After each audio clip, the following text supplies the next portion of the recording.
আসসালামু আলাইকুম সম্মানিত দর্শকবৃন্দ। আজকে যে ঘাসটি আপনাদেরকে দেখানো হচ্ছে এটি হলো সেই আমেরিকান ঘাস বা গুয়াতিমালা ঘাস।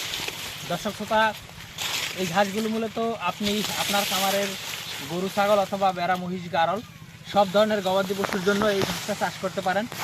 দর্শক শ্রোতা, এই ঘাসটি অন্য যে ঘাস রয়েছে সেই ঘাসের থেকে বাংলাদেশে যত প্রকার ঘাস রয়েছে সব ঘাসের থেকেই কিন্তু এই ঘাসটি সেরা এবং এটা ফলন অনেক বেশি হয় অন্যান্য ঘাসের থেকে। দর্শক শ্রোতা, এর আগে হয়তো বা আপনারা অনেকের চ্যানেলে এই গুয়াতিমারা ঘাসের ভিডিও হয়তো দেখে থাকবেন যে এই ঘাসটি আসলে কেমন হয়, ফলন অনেক বেশি হয় এবং এই ঘাসটি কিন্তু মূলত আমরা এখন যে যে গাছটি নিয়ে দাঁড়িয়ে রয়েছি এটি মূলত আমরা কাটিংয়ের জন্য রেখেছি, অর্থাৎ খামারিদেরকে দিব সে কারণে রেখেছি।